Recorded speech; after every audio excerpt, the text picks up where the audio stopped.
Long before the pyramids pierced the sky, before Babylon rose from the dust, they came. From the deep silence of the stars, ancient beings descended. The Sumerians called them Anunnaki, those who came from the heavens. But who or what were they? Were they gods?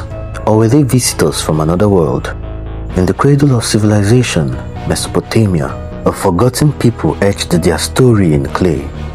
The cuneiform tablets, older than the Bible, speak of beings who shaped man from mud and spirit. They did not merely guide humanity, they created it. Enki, the wise lord of the deep. Enlil, the storm bringer. Anu, the king of heaven. These were not metaphors. To the ancients, they were as real as the sun that scorched the land, beings of great power who walked the earth, ruled it, and vanished.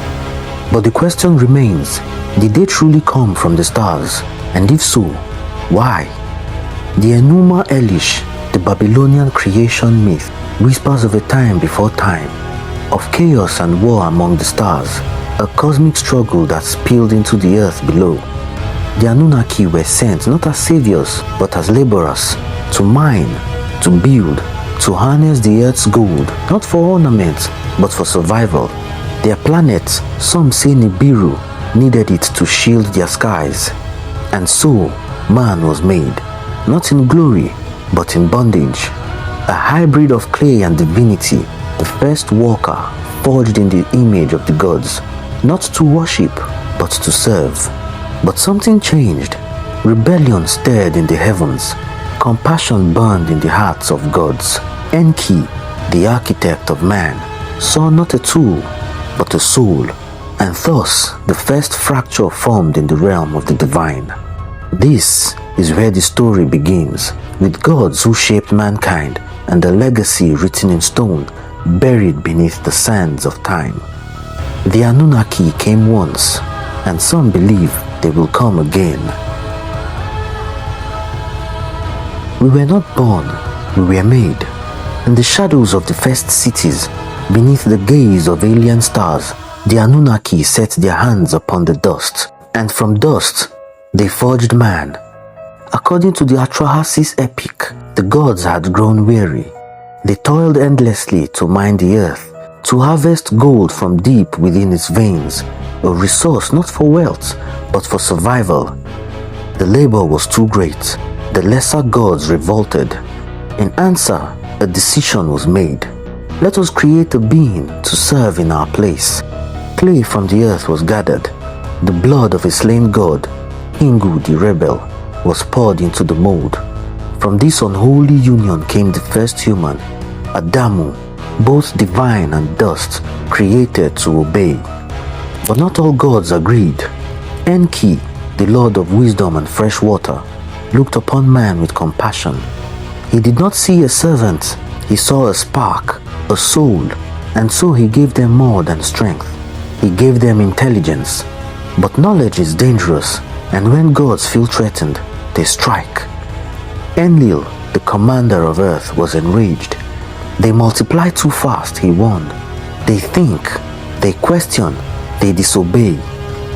And so came the disasters, plagues, famine, flood, to control man, to thin the herd. But each time Enki defied the council, teaching survival, guiding secretly, whispering from the shadows, and the story is far from over. When gods wage war, walls tremble. The earth was not always silent. In the forgotten age before the flood, the heavens shook with fury. The Anunnaki, creators of man, turned their weapons upon each other. The Sumerians spoke of a time when peace fractured among the divine. The schism split the pantheon.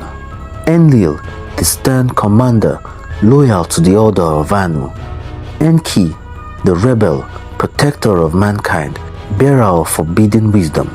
Two brothers, two visions for earth, one throne of power, torn between them. Enlil sought control. Man was a tool, nothing more. Enki saw potential, perhaps even a successor. This clash was not of words, it became war. Temples rose not in worship, but as fortresses. Sacred ziggurats hid weapons, not swords, but technologies lost to time. Lightning from the heavens, vibrations that shattered stone, weapons of the gods. In the skies above ancient Mesopotamia, the first warplanes thundered.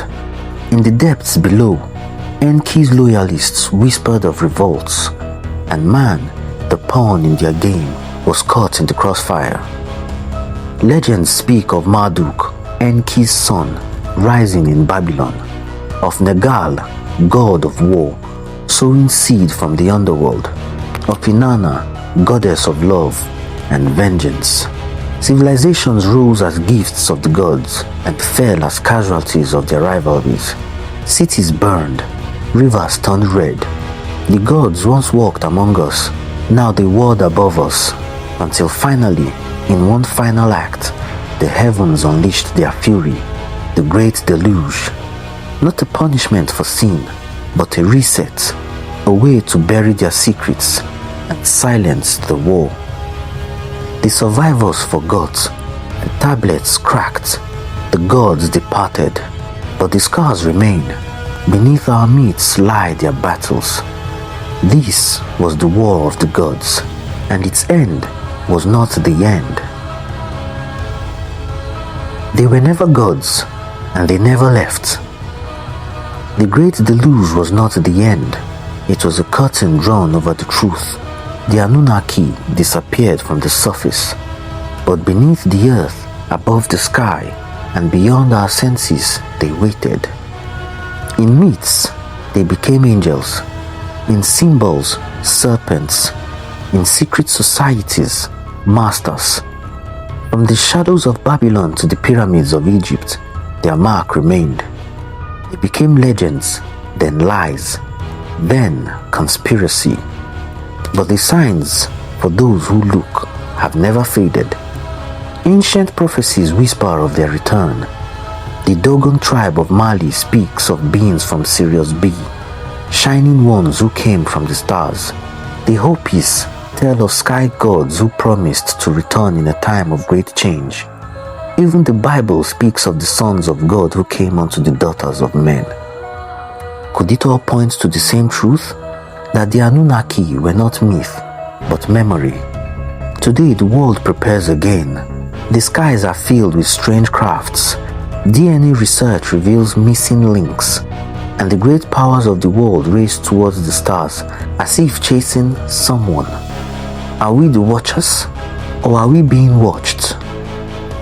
In ancient Sumer, one final tablet was hidden, a prophecy encoded in stars on stone.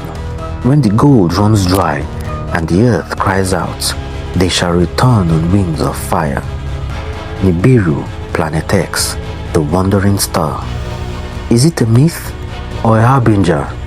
The truth is simple and terrifying. The Anunnaki will return, not as gods, but as conquerors, and this time they do not return to serve.